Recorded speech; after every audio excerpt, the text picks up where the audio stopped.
This is here a first tour of the baby Land Cruiser, the so-called Toyota Land Cruiser FJ.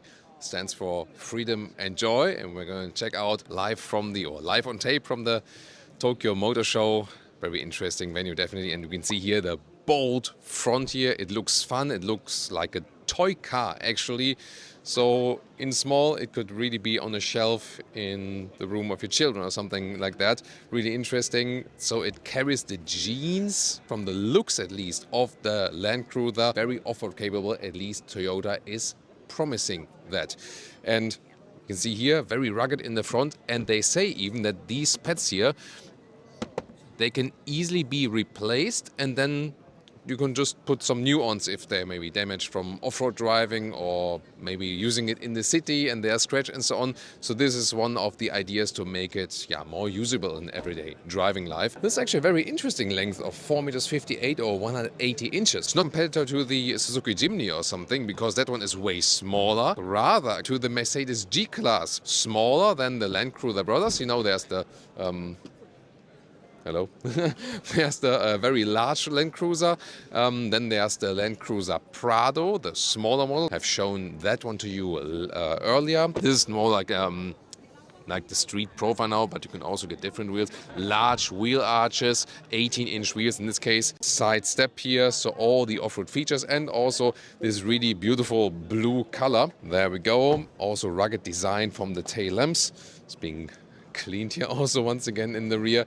And I wonder if the length they give out is with or without a spare wheel, and a rugged door handle. And the interesting thing is, it is on the platform of the Toyota Hilux. And that also speaks for the off-road capabilities. So it's not on the big Land Cruiser platform. This here, the so-called IMV platform, very interesting as for that. Then here, very large dimensions here in height and in width. So it's it's really square. You can put basically anything in there. It's not too long though, so that's the only limitation, because the car itself is not too long. And of course, because you have the spare wheel there. There we go. Some others also want to take some photos of the trunk.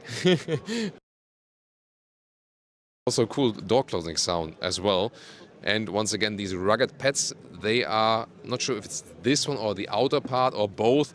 And Toyota, as I said, is promising that you can easily replace them as well. The 2.7-liter four-cylinder engine, part-time all-wheel drive, it says, with 163 horsepower. So not too much power.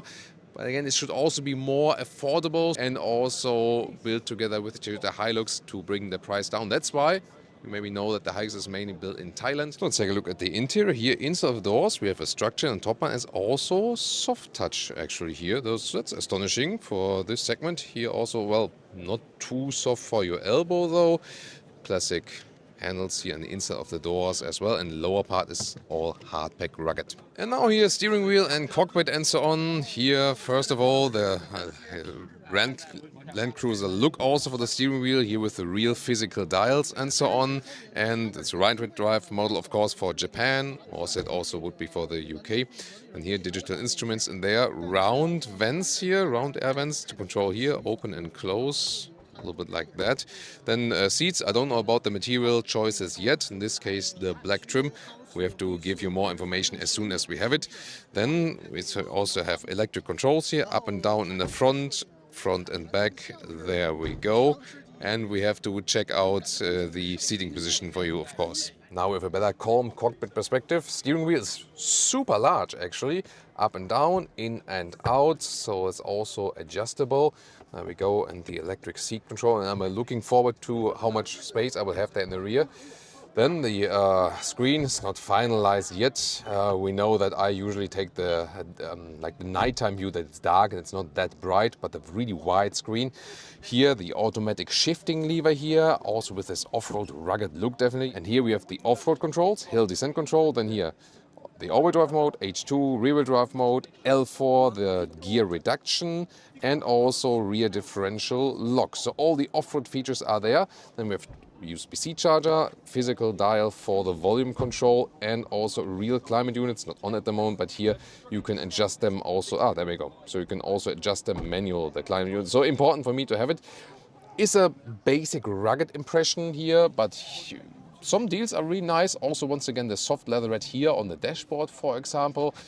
Softbox is not dampened, so this is more basic. So you see a little bit of mix, you know, some things more basic Hilux quality, so to speak, but then also elements that are really inspired from the bigger Land Cruisers. And then here, a lot of space underneath here with another USB-C chargers and a classic manual handbrake. This, by the way, also just falls down, and here the cup holders, they are not adaptive, so rather basic as well. And here, sunrise, let's say, oh, they are large. Look at that. Super large. Go down and also to the side. This really covers a lot. And the headroom here, well, it's a very high car. And there we go. We have a lot of headroom here. And now here in the rear, let's take a look. I have some headroom left with 189 602, but when the seat is in my driving position, you can see there's not really legroom left. It could fit directly, but that's about it actually. But this is also why this is the smaller version. This, by the way, also the movable bench. This is all the way backward, but you can also move the bench forward like this.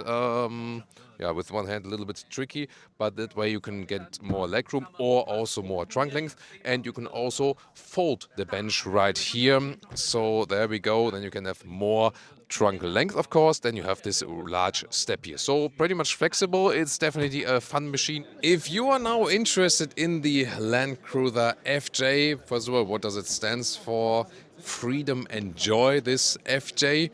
Yeah, but it's not available in all markets. It's rather thought for the Asian markets, Middle Eastern markets and Latin America. So we haven't heard any plans yet that it comes to Europe or Northern America. Although, I mean, design-wise, a lot of people would fancy that. And we know that the Suzuki Jimny, for example, had great sales figures and so on. But that one, again, as I said, way smaller than this one.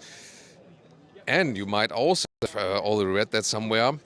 Even the German premium manufacturers are looking at this very segment. So Mercedes wants to launch a smaller G-Class, although the G-Class isn't really a big G-Class, you know, but they want to launch an even smaller G-Class, so smaller than this.